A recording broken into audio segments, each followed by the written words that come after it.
ভোরের আলো আকাশের সীমা ছাড়িয়ে সবে নেমে এসে পড়েছে বাড়ির ছাদে। অন্ধকারের আবঝা ওড়না তখনও সরে যায়নি। এমন সময় শিশির ভেজা ঘাস মাড়িয়ে রুক্ষ পথের বুকে এসে দাঁড়ায় দুটি আরবি ঘোড়া। সদর ছাড়িয়ে জোর কদমে এগিয়ে চলে গড়ের মাঠের দিকে। দারোয়ান হতভম্ব। বড়বাজারের সরু গলির মধ্যে যে কজন লোক চলাচল করছিল তারা অবাক বিস্ময় দেখে আরোহী দুজনকে।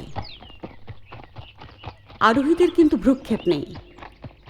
দ্রুত গতিতে তারা এসে পৌঁছয় ময়দানে। প্রাতঃভ্রমণে বেরিয়েছিল যারা, তাদেরও চক্ষু স্থির। কলকাতার রাস্তায় ঘোড়ায় চড়া মেয়ে, তাও মেম সাহেব নয়, বাঙালি। আঁট-শাট পোশাকে দৃপ্ত ভঙ্গিতে ঘোড়ার পিঠে বসে আছেন যিনি, সেই আরোহিণীর নাম কাদম্বরী। ঠাকুরবাড়ির জ্যোতিরিন্দ্রনাথ ঠাকুরের স্ত্রী। স্বামীর সঙ্গে এসেছেন গড়ের মাঠে ঘোড়ায় চড়ে ভোরবেলা। বাংলাদেশে বৌদি সম্পর্কটি বড় মধুর, এমনটি আর কোনো দেশে নেই। মনে পড়ে আমার নতুন বৌঠানের কথা। খুব ভালোবাসতুম তাকে, তিনিও আমায় খুব ভালোবাসতেন। এই ভালোবাসায় নতুন বৌঠান বাঙালি মেয়েদের সঙ্গে আমার প্রাণের তার বেঁধে দিয়ে গেছেন।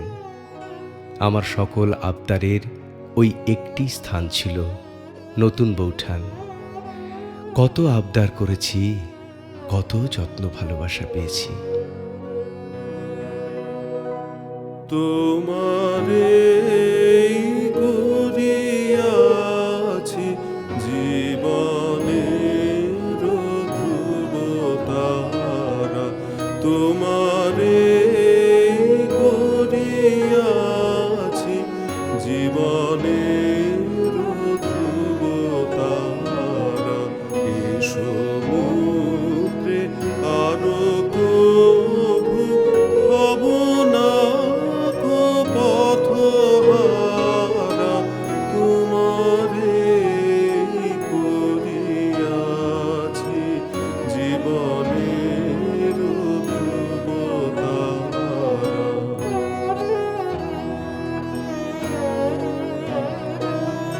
যেথা আমি যাই না গো, তুমি প্রকাশিত থাকো। যেথা আমি যাই না গো, তুমি প্রকাশিত থাকো। আকুল নয়ন জলে ঢালো গো কিরণ ধারা, তোমারে করিয়াছি জীবনের ধ্রুবতারা।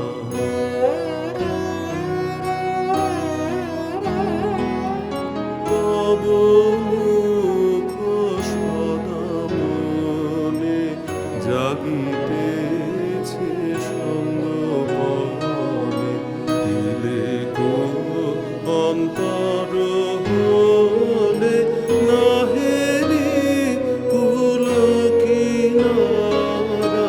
তব মুখ সদা মনে জাগিতেছে সঙ্গপনে, দিলে গো অন্তর হলে নাহেরি কুল কিনারা। কবি তখন 7 বছরের বালক। দিনটা ছিল 1868-র 5ই জুলাই। মহর্ষির পঞ্চম পুত্র জ্যোতিরিন্দ্রনাথের সঙ্গে বিবাহসূত্রে ঠাকুরবাড়ির নতুন বউ হিসেবে গাঁটছড়া বাঁধলেন 9 বছরের বালিকা কাদম্বরী। শ্যামলাল গাঙ্গুলির তৃতীয় সন্তান কাদম্বরী। জুলাইয়ের যে তারিখে ঠাকুরবাড়ির বধূ হিসেবে কাদম্বরীর নতুন পরিচিতি, সেই দিনটাই তার জন্মেরও দিন। 1859-এর 5ই জুলাই সঙ্গীত রসিক পরিবেশে জন্ম। সহজাত যে সাংস্কৃতিক উত্তরাধিকার নিয়ে এসেছিলেন, ঠাকুরবাড়ির পরিবেশে তা আরও মুক্তি পেল। 2 মহলে বাড়ি তখনও ভাগ করা। মনে আছে, ছোট দিদি বেড়াচ্ছিলেন ছাদের উপর নতুন বউকে পাশে নিয়ে। মনের কথা বলা বলি চলছিল। আমি কাছে যাবার চেষ্টা করতেই এক ধমক। এ পাড়া যে ছেলেদের দাগকাটা গণ্ডির বাইরের।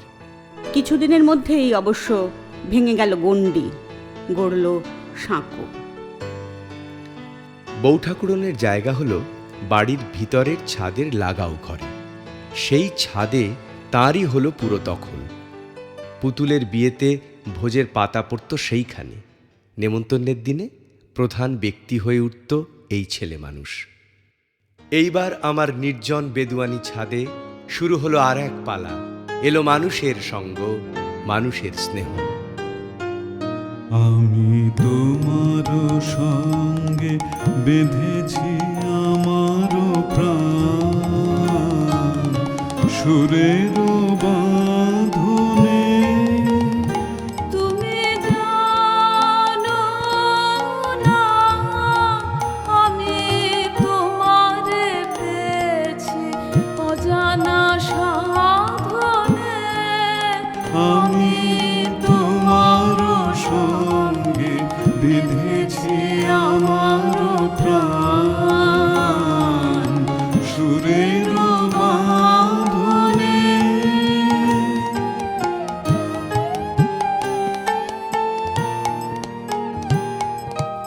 সে সাধনায় মিশিয়া যায় বকুল গন্ধ। সে সাধনায় মিলিয়া যায় কবির ছন্দ।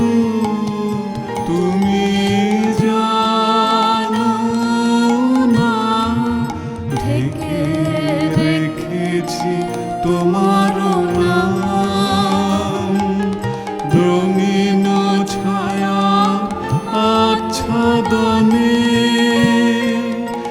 আমি তোমার সঙ্গে বেঁধেছি আমার প্রাণ, সুরের বাঁধনে।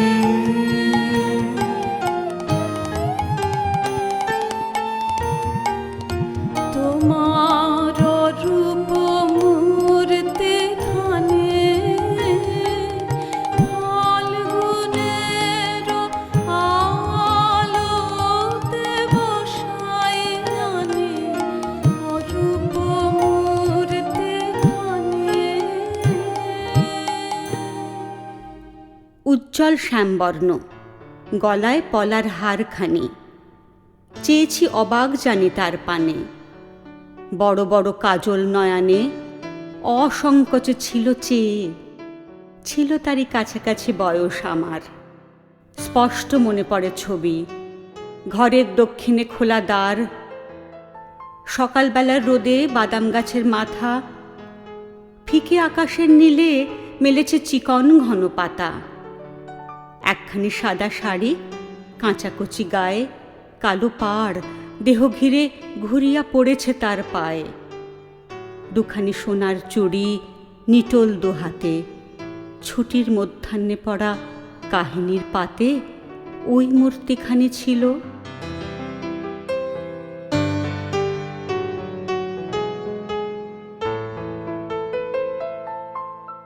জ্যোতিরিন্দ্রনাথের জীবনীকার কাদম্বরীকে পরমা সুন্দরী কন্যা বলে উল্লেখ করেছেন। আর তাঁর শ্রীলাবণ্যের অজস্র বিবরণ আমরা পেয়েছি তাঁরই ভক্ত কবির রচনায়। তবে সমস্ত সৌন্দর্যের মধ্যে বোধ করি সবচেয়ে আকর্ষণীয় ছিল তাঁর দীর্ঘ কেশ আর চোখ দুটি। নতুন বৌঠানের চোখ দুটো আমার মনের মধ্যে এমনভাবে গাঁথা হয়ে গেছে যে মানুষের ছবি আঁকতে বসলে অনেক সময়ই তাঁর চোখ দুটো আমার চোখের সামনে জল করতে থাকে। কিছুতেই ভুলতে পারি নে। তাই ছবিতেও বোধহয় তাঁর চোখের আদল এসে যায়। আমার নয়ন তব না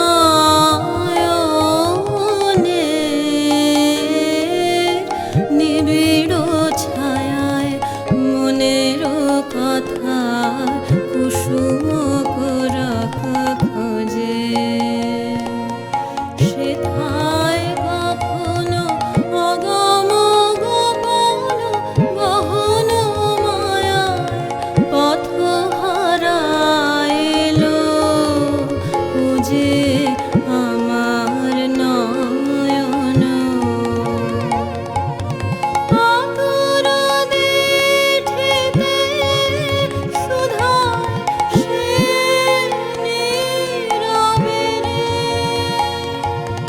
নিভৃত বাণীর সন্ধান নাই যে রে অজানার মাঝে অবুঝের মতো ফেরে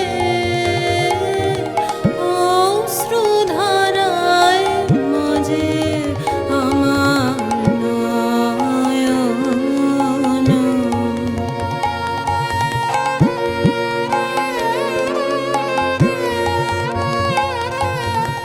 আমার হৃদয়ে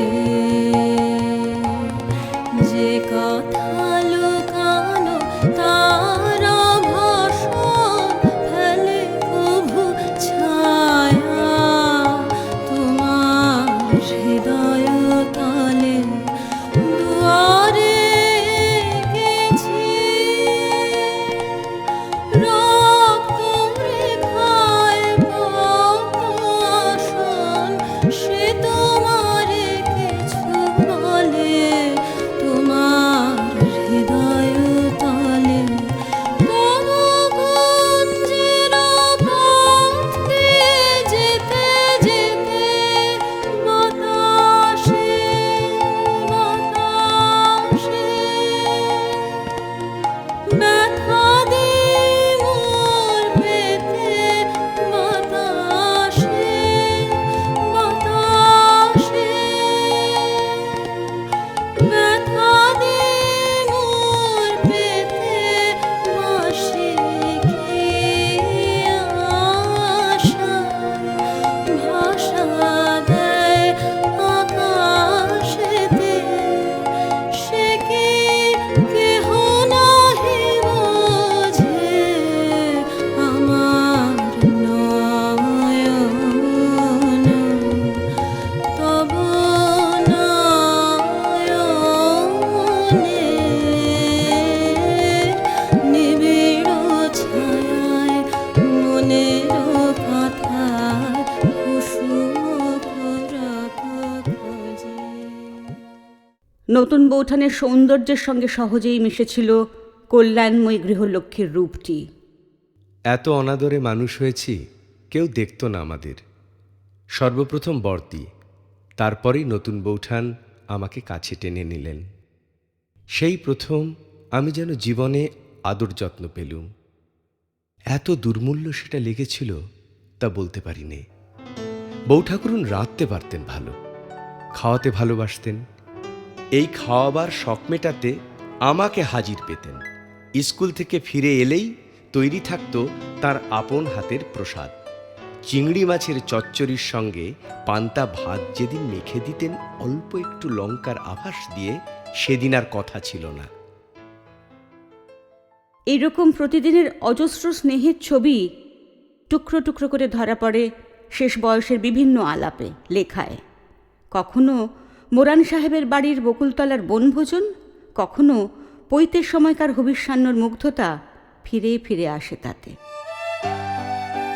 মেয়েরা যে কত স্নেহ ঢেলে দিতে পারে সেই দেখলুম যখন নতুন বৌঠান আমাকে হাতে নিলেন। আমি তো বাড়ির কালো ছেলে, সেই কালো ছেলেকে তিনি কতখানি স্নেহ করতেন এখন তা বুঝতে পারি। স্কুল থেকে ফিরে আসতুম, ঘরের দরজার পাশে চটি জুতো জোড়া, বুঝতুম তিনি রেখে দিয়ে গেছেন যত্ন করে। কত রান্না করে এনে আমাকে খাওয়াতেন। একদিন কি হয়েছিল, অভিমান হয়েছিল আমার।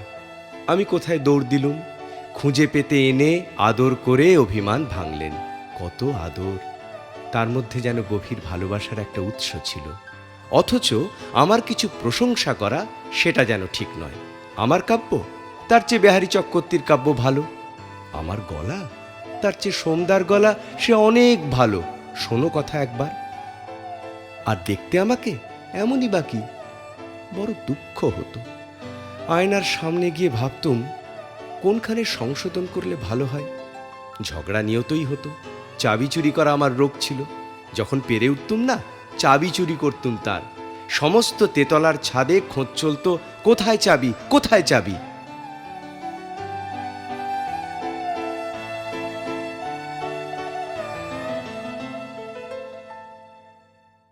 রবীন্দ্রনাথের যখন ১৩ বছর ১০ মাস বয়স, তখন তার মার মৃত্যু হয়। আমরা তখন ঘুমাইতেছিলাম। তখন কত রাত্রি জানি না। একজন দাসী আমাদের ঘরে ছুটি আসিয়া চিৎকার করিয়া কাঁদিয়া উঠিল, ওরে তোদের কি সর্বনাশ হল রে। তখনই বৌঠাকুরানী তাড়াতাড়ি তাহাকে ভৎসনা করিয়া ঘর হইতে টানিয়া বাহির করিয়া লইয়া গেলেন। পাছে গভীর রাত্রে আচমকা আমাদের মনে গুরুতর আঘাত লাগে, এই আশঙ্কা তাহার ছিল। অতঃপর নতুন বৌঠানের স্নেহবৃত্তে শুরু হলো তাঁর নানা রঙের দিন। বাড়িতে যিনি কনিষ্ঠা বধূ ছিলেন, তিনিই মাতৃহীন বালকদের ভার লইলেন। তিনিই আমাদের খাওয়াইয়া পরাইয়া সর্বদা কাছে টানিয়া আমাদের যে কোনো অভাব ঘটিয়াছে তাহা ভুলাইয়া রাখিবার জন্য দিনরাত চেষ্টা করিলেন। এই জন্য জীবনে প্রথম যে মৃত্যু কালো ছায়া ফেলিয়া প্রবেশ করিল, তাহা আপনার কালিমাকে চিরন্তন না করিয়া ছায়ার মতোই একদিন নিঃশব্দ পদে চলিয়া গেল।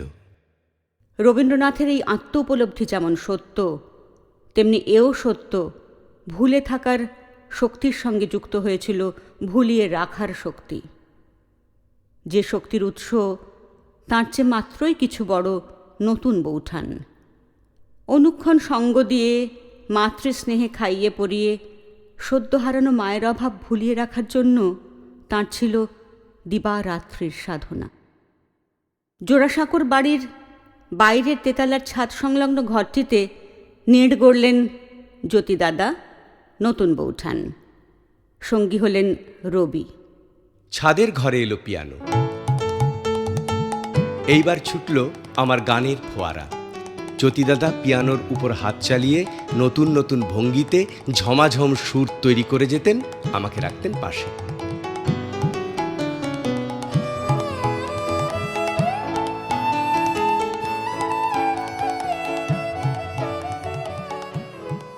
দিনের শেষে ছাদের উপর পড়ত মাদুর আর তাকিয়া। একটা রূপার রেকাবিতে বেল ফুলের গোড়ে মালা, ভিজে রুমালে, পিরিচে 1 গ্লাস বরফ দেয়া জল আর বাটাতে ছাঁচি পান। বৌঠাকুরন গা ধুয়ে চুল বেঁধে তৈরি হয়ে বসতেন।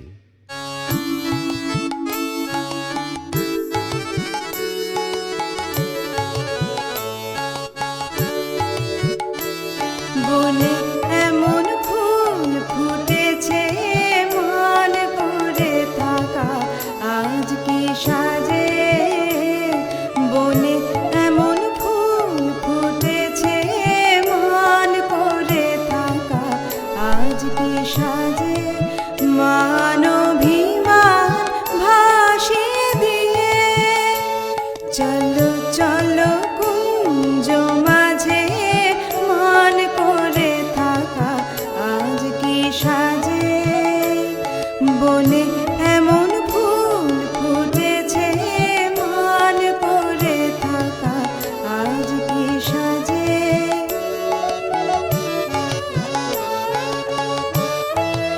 আজ কোকিলে গেয়েছে কুহু মুহুর মুহু, কোকিলে গেয়েছে কুহু মুহুর মুহু। কাননে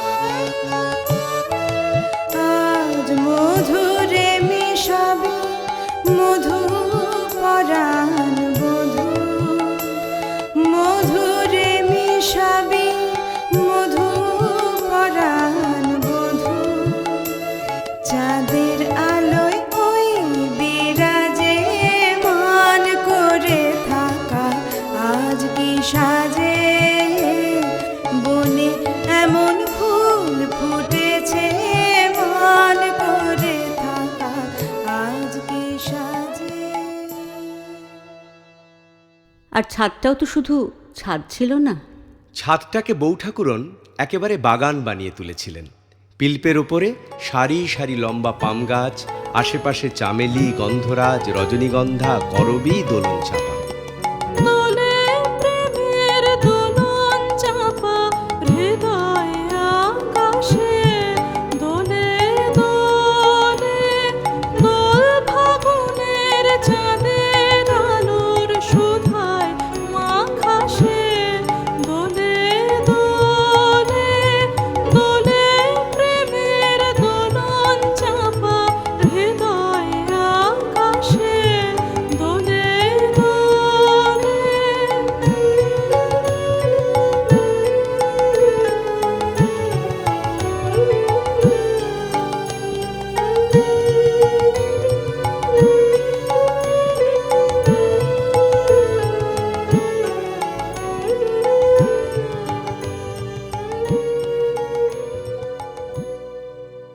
1877 এই তেতালার ঘরটিতেই ঘটে গেল রবীন্দ্রনাথের জীবনে তো বটেই, বাংলা সাহিত্যের ক্ষেত্রেও একটি বড় ঘটনা। প্রকাশিত হল ভারতী পত্রিকা। প্রথম সম্পাদক দ্বিজেন্দ্রনাথ ঠাকুর। আর একথা বলাই বাহুল্য, রবীন্দ্রনাথের অফুরান সৃষ্টির অজস্র প্রকাশ ঘটেছে ভারতীর পাতায়। পত্রিকা প্রকাশের সঙ্গে সঙ্গে একে ঘিরে জমে উঠেছিল সাহিত্যিক আড্ডাও। তার বর্ণনায় অবনীন্দ্রনাথ বলেন, সন্ধে বসত জ্যোতিকাকা মশাইদের বৈঠক। সেখানে আসতেন তারক পালিত, ছোট অক্ষয়বাবু আর কবি বিহারীলাল। রবিকা বয়সে ছোট হলেও এই বৈঠকে যোগ দিতেন। এখানে মেয়েদেরও প্রবেশাধিকার ছিল। নতুন কাকিমা অর্থাৎ জ্যোতিকাকা স্ত্রী ছিলেন এই বৈঠকের কর্ত্রী। সাহিত্যের তন্নিষ্ঠ পাঠিকা কাদম্বরী সারদামঙ্গলের কবিকে প্রায় নিমন্ত্রণ করে খাওয়াতেন। এমনকি ভালো লাগার উপহার স্বরূপ নিজের হাতে বুনে সারদামঙ্গলের কটি পংক্তিসহ একটি আসনও উপহার দেন কবিকে। কাদম্বরীর যে একটিমাত্র প্রত্যক্ষ চিহ্ন বিনষ্ট হওয়ার হাত থেকে রক্ষা পেয়েছে তা হল ওই সাধের আসন। সেই উপহার স্মরণ করে কাদম্বরীর অকাল মৃত্যুর পর বিহারীলাল লেখেন, তোমার আসনখানি আদরে আদরে আমি রেখেছি যতন করে, চিরদিন রাখিব। এ জীবনে আমি আর তোমার সে সদাচার, সেই স্নেহমাখা মুখ পাশরিতে নারিব। কাদম্বরীর অকাল মৃত্যুতে ভারতী বন্ধ করে দেওয়ারই কথা হয়েছিল। সেই মর্মে তত্ত্ববোধিনীতে বিজ্ঞাপনও দেওয়া হয়। তবে শেষ পর্যন্ত তার দায়িত্ব নেন স্বর্ণকুমারী। ভারতীয় কাদম্বরীর ওতপ্রোত যোগাযোগ প্রসঙ্গে শরৎকুমারী চৌধুরানী বলেন, ফুলের তোড়াগুলি সবাই দেখিতে পায়, যে বাঁধনে তাহা বাঁধা থাকে তাহার অস্তিত্বও কেহ জানিতে পারে না।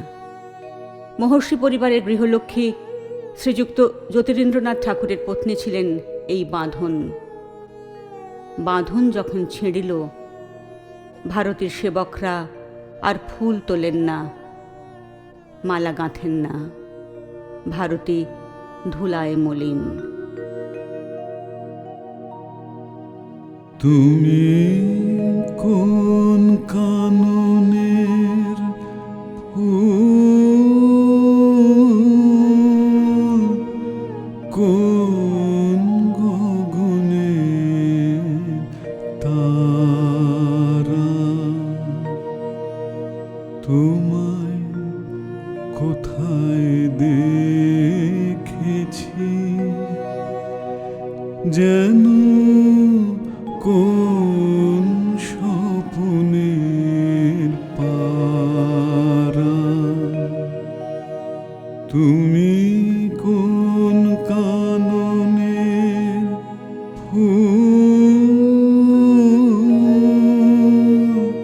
কোন গগনের তারা।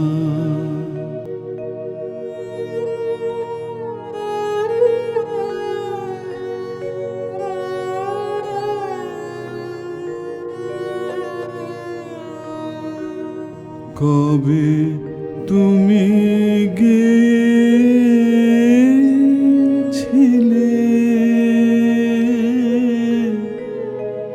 আখির পানে চেয়েছিলে ভুলে গেছি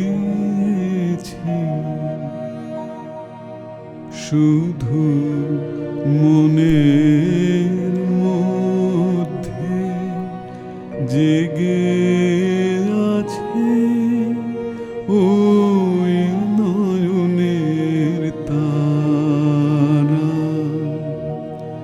তুমি কোন কাননের ফুল কোন গগনের তারা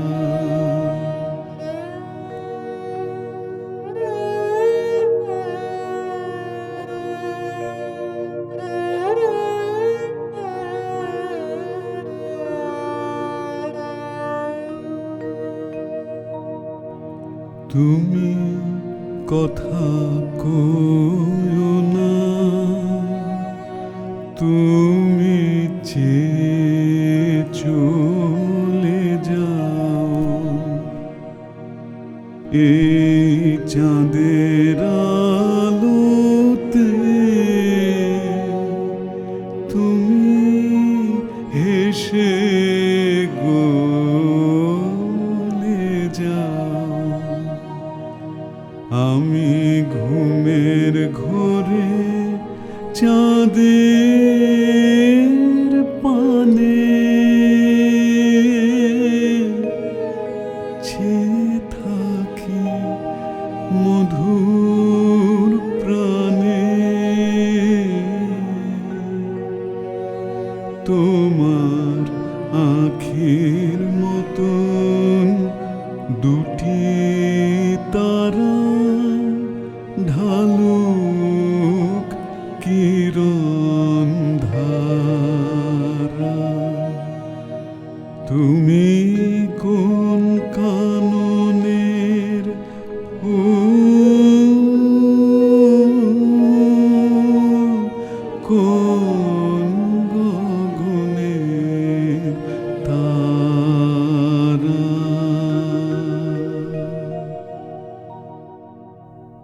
ভারতী যে বছর প্রথম প্রকাশিত হয় সেই বছরই জ্যোতিরিন্দ্রনাথের এমন কর্ম আর করব না অভিনীত হল জোড়াসাঁকোর ঘরোয়া পরিবেশে। রবীন্দ্রনাথ অভিনয় করেছিলেন অলীক বাবুর ভূমিকায় আর নায়িকা হেমাঙ্গিনীর ভূমিকায় কাদম্বরী। সম্ভবত দুজনেরই এটাই প্রথম অভিনয়। অবশ্য এর আগে স্বর্ণকুমারী রচিত বসন্ত উৎসবে কাদম্বরী মুখ্য চরিত্র লীলা সেজে অভিনয় করেছিলেন। সে সময় তার প্রিয় দেওরটি বিলেতে। এমন কর্ম আর করব না অভিনয়ের সূত্রে রবীন্দ্র তত্ত্ববিদ অনেকে সিদ্ধান্তে আসেন ভগ্নহৃদয়ের উৎসর্গপত্রে শ্রীমতী হে হয়তোবা ওই নাটকের হেমাঙ্গিনী। তবে ভিন্ন মতে হের জন্ম হেকেটি থেকে। হেকেটি ত্রিমুণ্ডধারী গ্রিক দেবী। কাদম্বরীকে ঘিরে বিহারীলাল, জ্যোতিরিন্দ্র, রবীন্দ্র এই তিন পুরুষের উপস্থিতি অন্তরঙ্গ মহলে এই নামের সূত্রপাত ঘটায়। আবার মালতী পুঁথির পাণ্ডুলিপিতে হেকেটে ঠাকরনের উল্লেখ আছে বিচ্ছিন্নভাবে। রবীন্দ্রনাথ তাঁর প্রথম যৌবনের প্রায় সব বই উৎসর্গ করেছেন ওই শ্রীমতী হেকে, কখনো ছদ্মনামের আড়ালে, কখনো বা শুধুই তোমাকে দিলাম।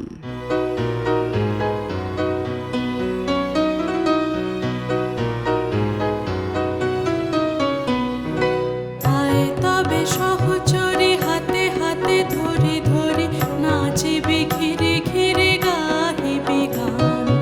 আয় তবে সহচরে হাতে হাতে ধরে ধরে নাচিবে ঘিরে ঘিরে গাহিবে গান। আন্তবে বীণা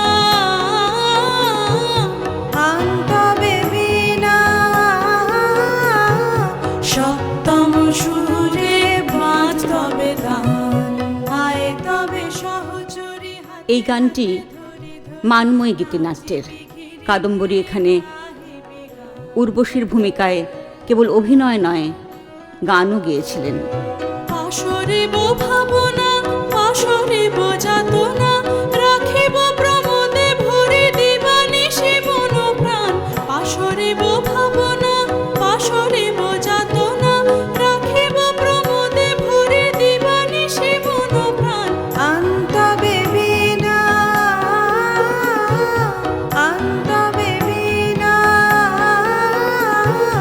সপ্তম সুরে বাঁধ তবে তান, আয় তবে সহচরে হাতে হাতে ধরি ধরি, নাচিবি ঘিরে ঘিরে গাহিবি গান।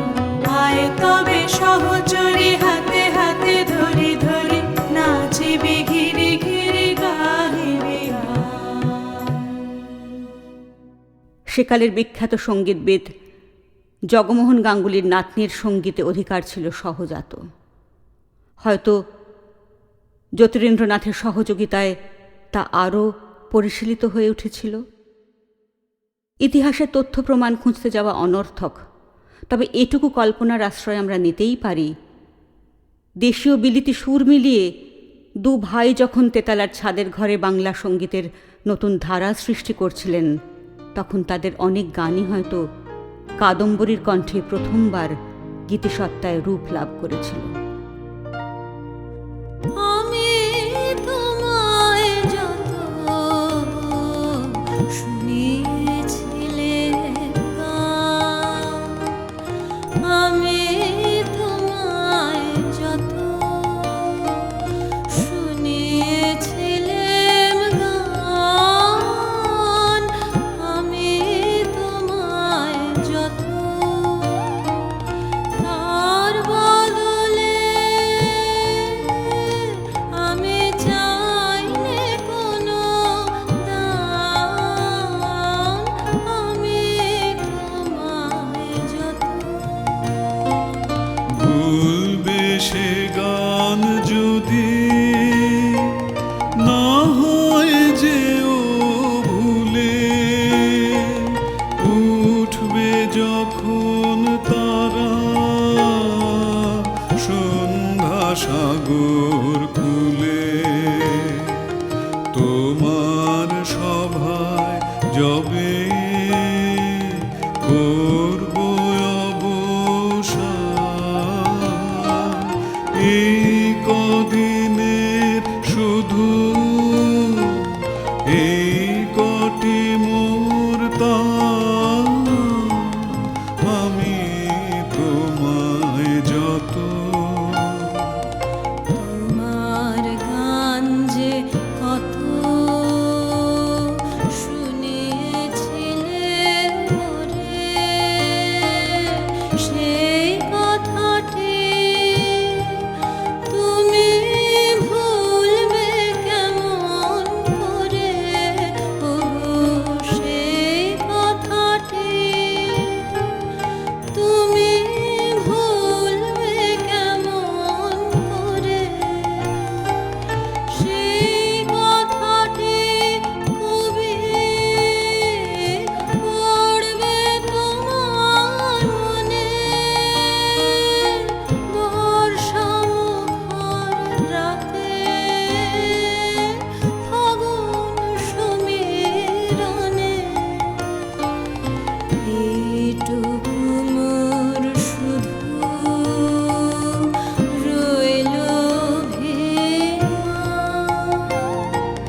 ভুলতে সে কি পারো, ভুলিয়েছ মোর প্রাণ, আমি তোমায় যত, আমি তোমায় যত শুনিয়েছিলেন গান। শুধু অফুরান ভালোবাসার সঙ্গী হয়ে নয়, প্রতি মুহূর্তে সমালোচকের ভূমিকায় থেকেও কৈশোর কবি প্রতিভাকে যৌবনে উন্মোচিত করেছেন নতুন বৌঠান। তিনি সর্বদাই আমাকে খোঁচাতেন। সেটা যে স্নেহ তা তো বুঝতুম না তখন। লজ্জা পেতুম, দুঃখ হতো। মনে হতো কি করে এমন হব যে আর কোনো দোষ তিনি খুঁজে পাবেন না। সবাই খেতে বসেছি, হঠাৎ তিনি বলতেন, দেখো দেখো রবি কিরকম করে খায়, ঠিক ওনার মতো করে। কি লজ্জা পেতুম তখন, অথচ সেটা কমপ্লিমেন্ট। ওনার মতো করে খাওয়া খুবই বড় কমপ্লিমেন্ট। রবি সবচেয়ে কালো, দেখতে একেবারেই ভালো নয়, গলা যেন কীরকম। অথচ এ সবই ছলনা। মনে মনে বলতেন তার উল্টো। তিনি তো কখনো স্বীকার করতেন না যে আমি লিখতে পারি বা কোনো কালে পারব। বিহারীলাল ছিল তার আদর্শ। শুধু একটি মাত্র গুণ আমার স্বীকার করতেন, যে আমি ভালো সুপুরি কাটতে পারি। রবি কি চমৎকার সুপুরি কাটে, ওটা অবশ্য কাজ আদায়ের ফন্দি। তর্কে বৌঠানের কাছে বারবার হেরেছি, কেননা তিনি তর্কের জবাব দিতেন না। আর হেরেছি দাবা খেলায়। সে খেলায় তার হাত ছিল পাকা। হাওয়া বদল করতে জ্যোতিদাদা নতুন বৌঠানকে নিয়ে প্রায় যেতেন গঙ্গা তীরে। চন্দননগর শহরের একটি ছোট দোতলা বাড়িতে উঠেছিলেন বার কয়েক, সঙ্গী রবি। গঙ্গার ধারে প্রথম যে বাসা আমার মনে পড়ে, ছোট সে দোতলা বাড়ি। নতুন বর্ষা নেমেছে, মেঘের ছায়া ভেসে চলেছে স্রোতের ওপর ঢেউ খেলিয়ে। মেঘের ছায়া কালো হয়ে ঘনিয়ে রয়েছে ওপারে বনের মাথায়।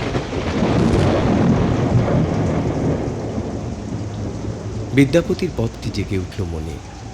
এভারা বাদর মাহভাদর শূন্য মন্দির মোর।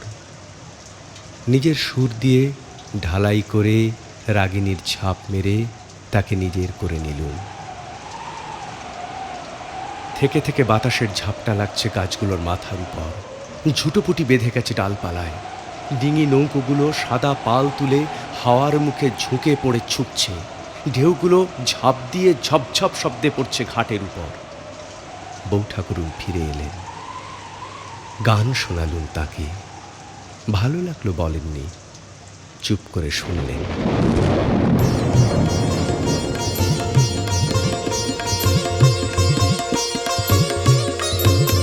ঝমঝম ঘন ঘন রে বরষে, ঝমঝম ঘন ঘন রে বরষে, ঝমঝম ঘন ঘন রে বরষে, ঝমঝম ঘন ঘন রে বরষে, ঝমঝম ঘন ঘন রে বরষে।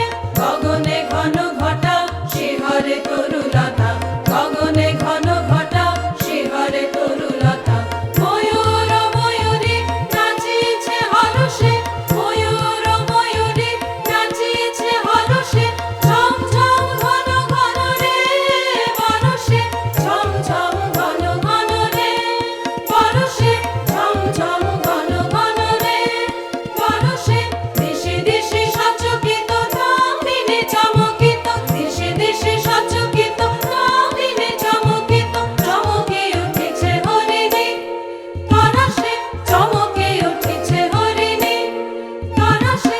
ঝমঝম ঘন ঘন রে বরষে, ঝমঝম ঘন ঘন রে বরষে, ঝমঝম ঘন ঘন রে বরষে।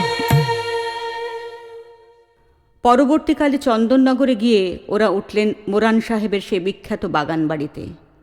প্রায় বর্ষব্যাপী এখানে বসবাসকালে রবীন্দ্রনাথের সৃষ্টিধারা বয়ে গিয়েছে নানা খাতে। একদিকে গুরুগম্ভীর সাহিত্য, সমাজ, রাষ্ট্রচিন্তা বিষয়ক প্রবন্ধ, অন্যদিকে বৌঠাকুরানীর হাট আর সন্ধ্যা সঙ্গীতের বেশ কিছু কবিতাও। এরই পাশাপাশি ব্যক্তিগত গদ্য নিবন্ধের সংকলন, বিবিধ প্রসঙ্গ।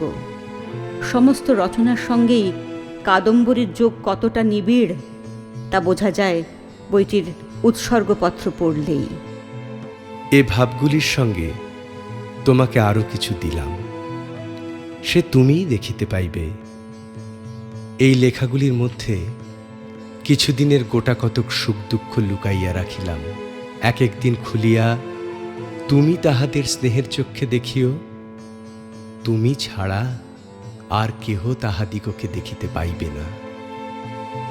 আমার এই লেখার মধ্যে রহিল এক লেখা তুমি আমি পড়িব, আর এক লেখা আর সকলে পড়িবে। মোরান সাহেবের বাড়ির পরবর্তী বসবাস সদর স্ট্রিটে। সেখানেও জ্যোতিদাদা আর নতুন বৌঠানের সঙ্গী রবীন্দ্রনাথ।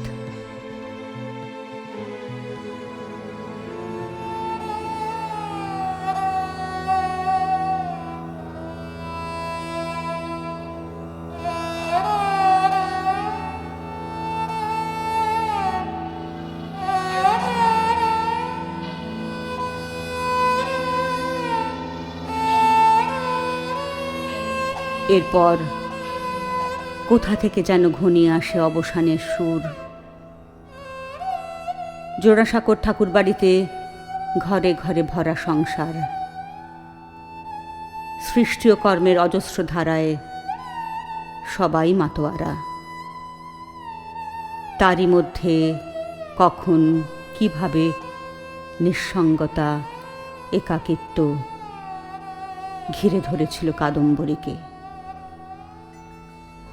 রবীন্দ্রনাথের তখন নিজস্ব সংসার, ক্রমশ বিস্তৃত হচ্ছে তার প্রকাশের ক্ষেত্র।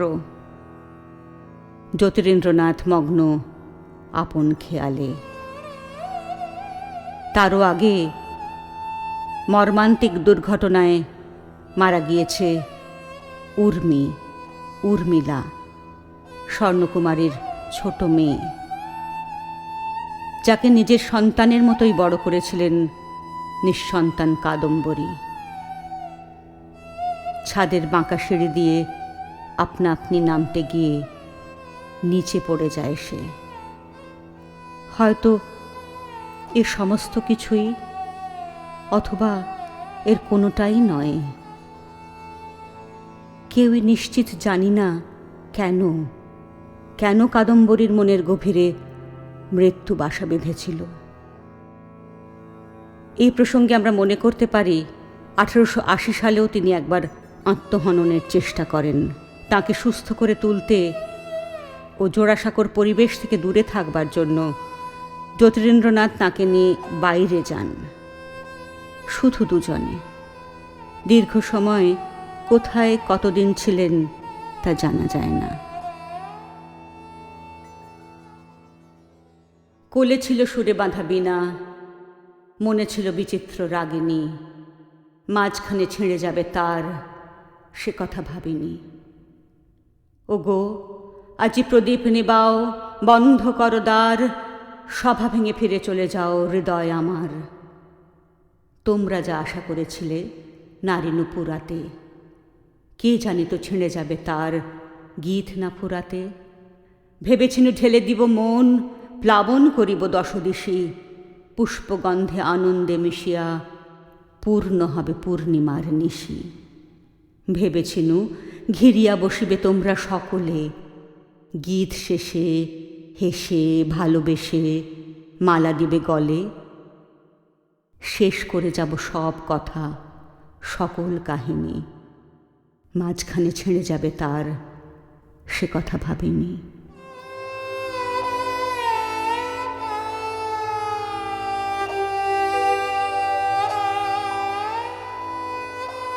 8ই বৈশাখ 19 এপ্রিল 1884।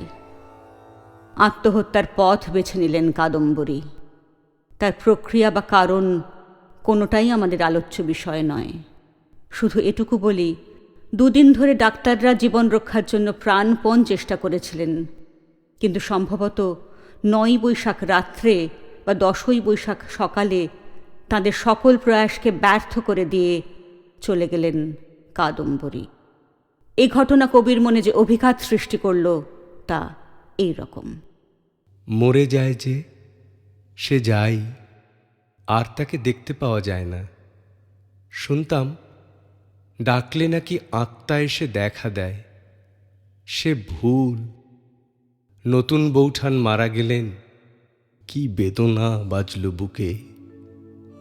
মনে আছে সে সময়ে আমি গভীর রাত পর্যন্ত ছাদে পায়চারি করেছি, আর আকাশের দিকে তাকিয়ে বলেছি, কোথায় তুমি নতুন বৌঠান, একবার এসে আমায় দেখা দাও। কতদিন এমন হয়েছে সারা রাত এভাবে কেটেছে। সেই সময়ে আমি এই গানটাই গাইতুম বেশি, আমার বড় প্রিয় গান।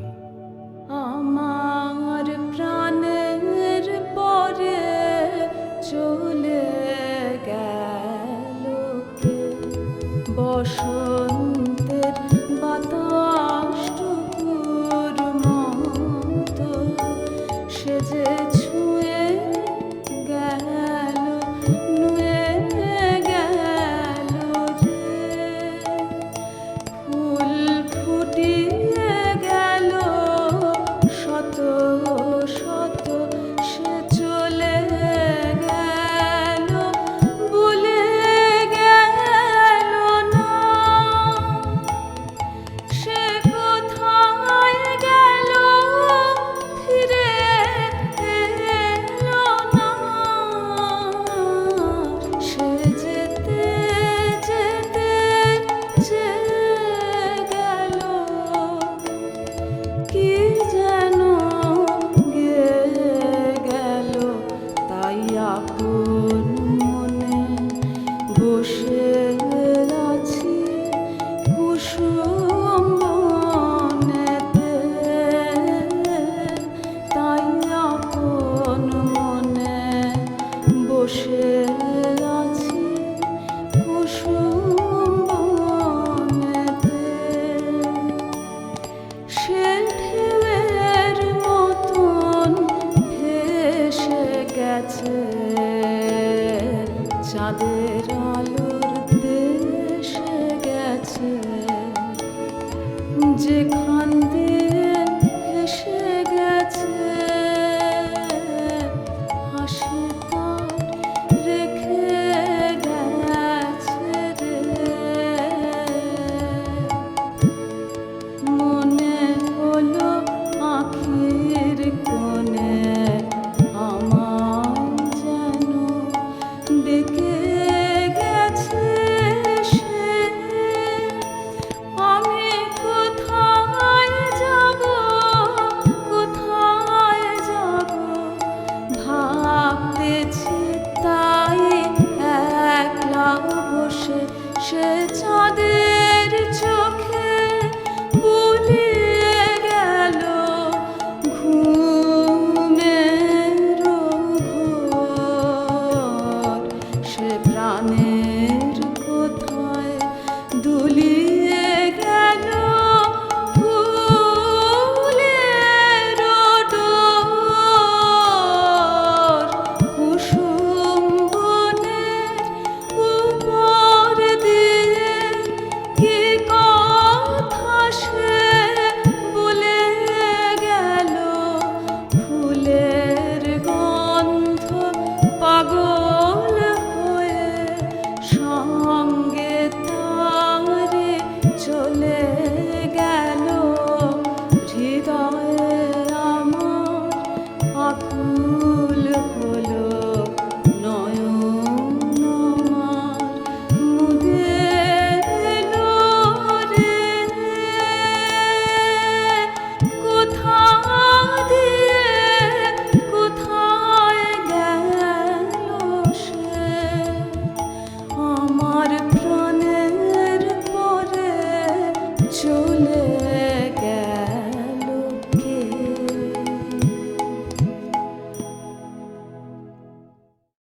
আমি তার 17 বছরের জানা। কত আসা যাওয়া, কত দেখা দেখি, কত বলা বলি, তারই আশেপাশে কত স্বপ্ন, কত অনুমান, কত ইশারা। তারই সঙ্গে কখনো বা ভোরের ভাঙা ঘুমে শুকতারার আলো, কখনো বা আষাঢ়ের ভর সন্ধ্যায় চামেলি ফুলের গন্ধ, কখনো বা বসন্তের শেষ প্রহরে ক্লান্ত নহবতের পিলু বারোয়া। 17 বছর ধরে এই সব গাঁথা পড়েছিল তার মনে, আর তারই সঙ্গে মিলিয়ে সে আমার নাম ধরে ডাকত।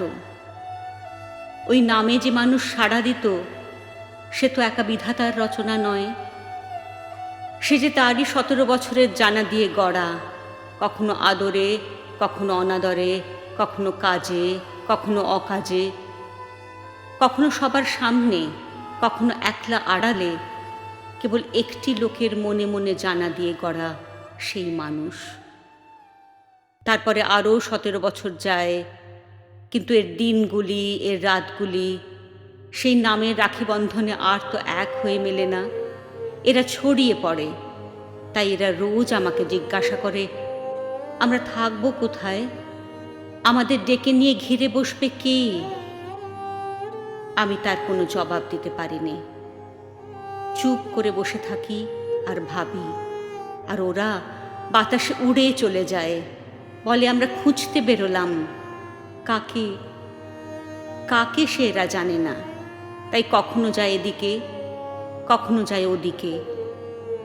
সন্ধ্যাবেলাকার খাপছাড়া মেঘের মতো অন্ধকারে পাড়ি দেয়, আর দেখতে পাইনি।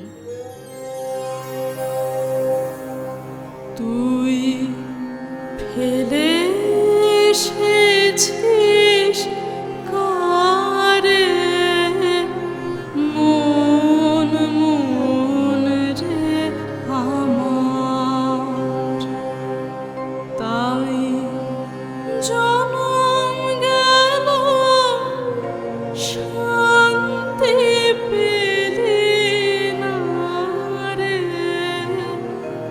মন মন রে আমার।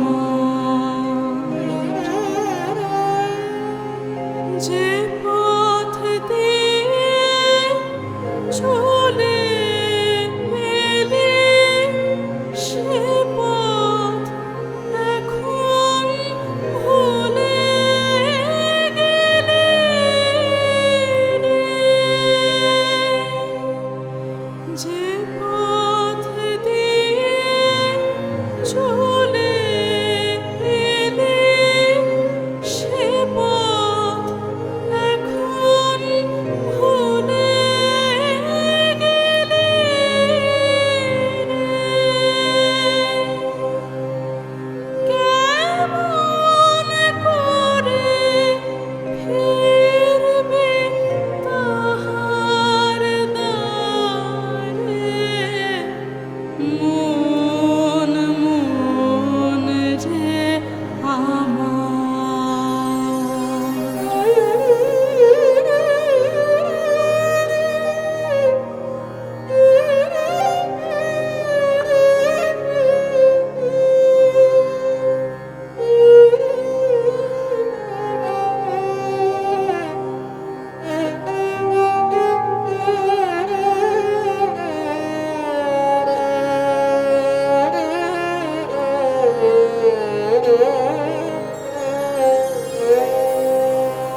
আমার 24 বছর বয়সের সময় মৃত্যুর সঙ্গে যে পরিচয় হইল, তাহা স্থায়ী পরিচয়। তাহা তাহার পরবর্তী প্রত্যেক বিচ্ছেদ শোকের সঙ্গে মিলিয়া অশ্রুর মালা দীর্ঘ করিয়া গাঁথিয়া চলিয়াছে।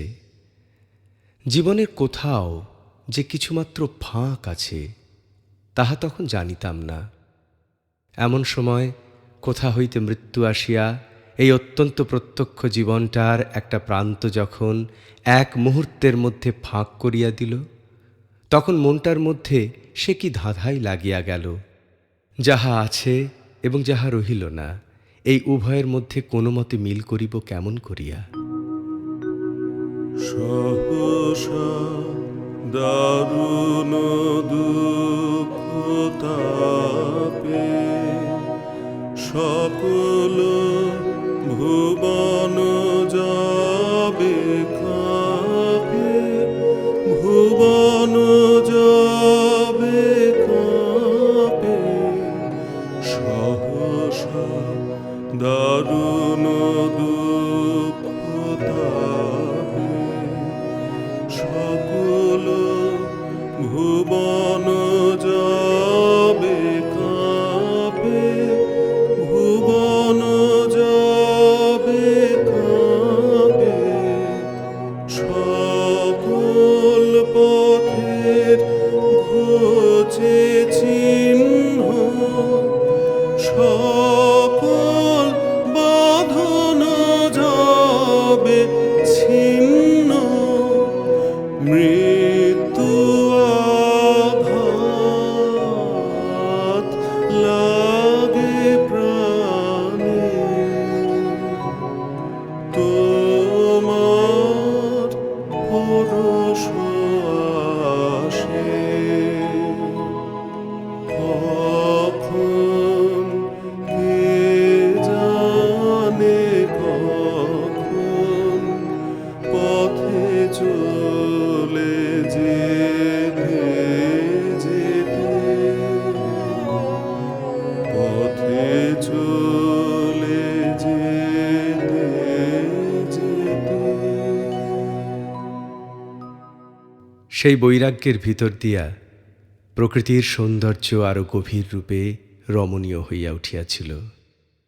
কিছুদিনের জন্য জীবনের প্রতি আমার অন্ধ আসক্তি একেবারেই চলিয়া গিয়াছিল বলিয়াই চারিদিকে আলোকিত নীল আকাশের মধ্যে গাছপালার আন্দোলন আমার অশ্রুধৌত চক্ষে ভারী একটি মাধুরী বর্ষণ করিত। জগৎকে সম্পূর্ণ করিয়া এবং সুন্দর করিয়া দেখিবার জন্য যে দূরত্বের প্রয়োজন, মৃত্যু সেই দূরত্ব ঘটাইয়া দিয়াছিল। আমি নির্লিপ্ত হইয়া মরণের বৃহৎ পটভূমিকার উপর সংসারের ছবিটি দেখিলাম এবং জানিলাম তাহা বড় মনোহর। একসময় যে ছিল পুতুল খেলার সঙ্গী, একদিন সেই হয়ে ওঠে সমস্ত শিল্পের উৎস, সমস্ত সৃষ্টির প্রেরণাদাত্রী। তাই কবির যত ভাষা, যত ছবি, যত সুর, সবেতেই ঘুরে ঘুরে আসে ওই চোখ, ওই চুল, ওই মুখখানি। আমাদের ঋণ কাদম্বরীর অকৃপণ জীবনের কাছে, আরও বেশি ঋণ তাঁর অফুরান মৃত্যুর কাছে। যে মৃত্যুর আঘাত রবীন্দ্রনাথের জীবনবোধকে মিলিয়ে দিয়েছে শাশ্বত ভাঙা গড়ার সঙ্গে। কাদম্বরীর মৃত্যুই হয়তোবা রবীন্দ্র জীবনের সবচাইতে বড় প্রেমের দান। আর শুধু রবীন্দ্রনাথের ব্যক্তি জীবনে তো নয়, নতুন বৌঠানের এ দান পেরিয়ে গেছে ব্যক্তি, কাল, স্থানের সকল সীমানা। জীবন মরণের সীমানা ছাড়ায় বন্ধু হে আমার রয়েছ দাঁড়ায়ে।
ছায়া